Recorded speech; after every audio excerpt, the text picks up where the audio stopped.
I actually did buy long just yesterday in the evening off this 40,000 level just for a Mhm. quick little trade up here. But what I see on the bigger chart is that we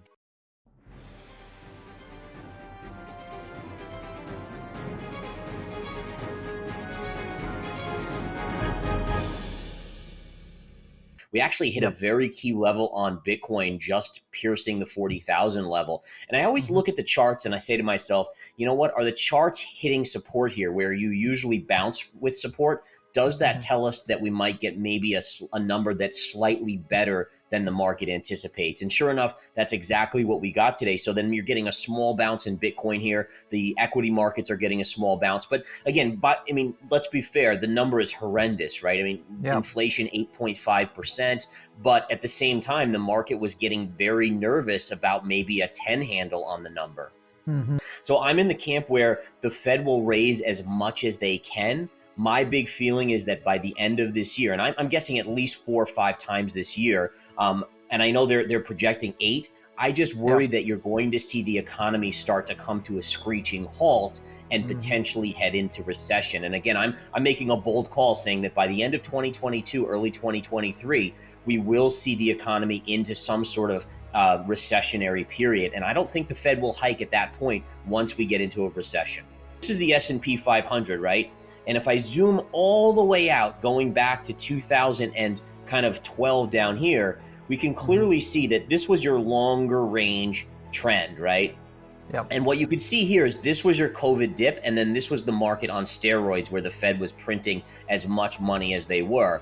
Now we have come off of that, but you're not back to your longer COVID, pre-COVID kind of trend line. So I think in the very least, you're coming back to this level on the spiders, which is around the 380 marker. And my guess is when we start to see the recessionary situation, maybe even stagflation coming out, that could really spook the markets to even more downside. So I do say that investors should be very cautious. It doesn't mean there's not good opportunities for shorter term swing trades, but just be aware we could be entering this period in the market where the gains of the upside have been now infused for the next few years, and we could be in a struggling market.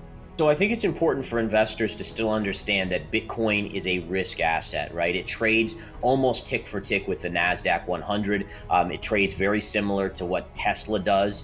If you Mhm. actually match up the Tesla chart and the Bitcoin chart, it's very similar when it was making its highs around that same period.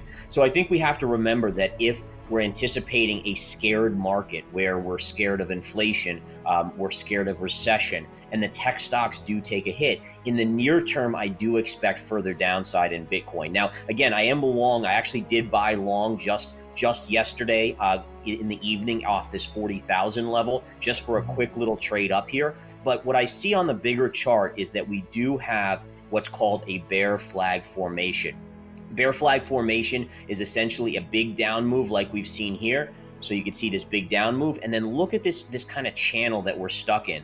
And ultimately, when you look at 1,000 of these charts or 10,000 of this formation, the odds favor a move to the downside. So I Mhm. would say that investors, if you're looking at a safety trade to offset inflation, that's not quite where Bitcoin is just yet. You have to wait a little while for it to mature as an asset, and then eventually you will get in that situation. So I actually have, over the next 6 to 12 months, I think Bitcoin could be headed to 20,000 or even sub 20,000 before it finally makes that bottom. I do think after that it starts to mature into the digital gold, and you will see it far outpace the returns on gold in the next 5 to 10 years, easily surpassing 100,000, maybe even 500,000. But short term, it trades with technology. When people get scared, you see Bitcoin fall, and I think that will continue at least this year. See here how we are getting a bounce, and I want to show you guys this trend line because I think that's the way the crypto market to me is. But look at this beautiful trend line, how it connects through this area, right through here, and it makes sense that we're getting a bounce right here. Now, again, my Mhm. guess is you're going to kind of head back towards 40,000, 41, maybe 42,000 before you get into resistance. So as a shorter term trader, that's what I look for. I look to capture those shorter term moves. But then I do think it's going to see some further downside after that. So again, if you're a trader, I think there's a lot of opportunity in Bitcoin to kind of be long, be short, be long, be short. In fact, if you look at this larger kind of channel, I mean, it has played perfectly off this one. Look at the bounces and then the pullbacks off the high end. And these lines are perfectly parallel. It's kind of the amazing thing about the charts. There's no rhyme or reason why it happens. It just happens. It's psychological for the market. But again, amazing how you kind of came right up here, and then that's where the selling started. And likely then again, if we came down to this line, let's say in a couple weeks, I would be a buyer again of Bitcoin until it breaks this lower trend area. So again, being a trader, I think, is great. Otherwise, if you're someone who wants to be in Bitcoin for the longer term, I would recommend dollar cost averaging. You know, again, I have no guarantees it's going to 20,000. That's where my charts are saying, but it's not a guarantee. So the best thing to do is basically say, I'm going to put X amount of dollars every month consistently long, because again, I do see that future in Bitcoin. I'm such a big believer that we need an asset, a digital gold that is not controlled by the printing presses of the Federal Reserve, where we can store our money in a digital fashion and then ultimately let it, you know, become a bigger asset down the line and grow much more, you know, to the sky, really. One of the things investors should watch for when it bottoms, and this is just, again, forecasting, so there's no ground here for certainty, but look for the economy to start to slip into recession with still having inflation. And the reason why Bitcoin at that point, my guess is that'll be kind of the bottom, is because you're going to have a scenario where stocks, they start to struggle because of the recession. So people have less money to spend, they're not spending as much, but you still have high inflation. So the answer is, okay, well, where do people put their money for growth? Well, stocks, not so much. Earnings growth is going to slow, maybe go negative. Yes, gold is always something there, but Bitcoin, if it's low enough, that's where it becomes the asset that I think starts reacting to the positive side when you hear that recession with stagflation term starting to take effect. Ethereum has a chance with this 2.0 kind of switch over to be potentially maybe a performer that does a little bit better. One of the concerns I have is this longer term trend line. So as long as we hold above this trend line on a technical basis, Ethereum looks fine to me. You know, maybe it retests this line. That would be a good buying opportunity where you could keep a very tight stop in the underbelly. But that's the one thing that you want to monitor. If this yellow trend line breaks, that's where I would start to be worried that you're going to see a bigger fall on Ethereum, potentially taking you down to the 1700 area here, or even maybe as low as 1500 right down here. So again, as long as you stay above this line here, I think it's fine. I think maybe we'll have to see how it reacts with the new version that's coming out.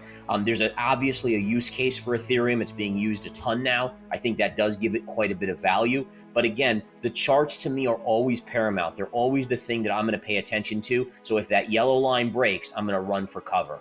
What I always tell investors is that in the near term, fear and greed are always number one, right? In the longer term, once that emotion kind of subsides, that's where I think a lot of this stuff helps, where the adoption kind of, it becomes a commonplace term to talk about crypto at the dinner table, at the Thanksgiving table. And that's what we need to have this cryptocurrency general market really become a common thing for investors, even elderly investors that maybe don't feel comfortable at this point. They need to start kind of looking at it. And I've always said, regulation, you know, everyone is kind of like the boogeyman talking about it in the crypto space, but you do need some sorts of regulations in there. And I just hope our politicians put the right steps in place, because if you can get solid regulation, if you can have, you know, almost FDIC insurance on crypto accounts, I mean, things like that will go a long way towards making, you know, all citizens start to invest in crypto, and even pension funds and hedge funds. You want that to occur, because that will be a huge driver in the future of prices on Bitcoin,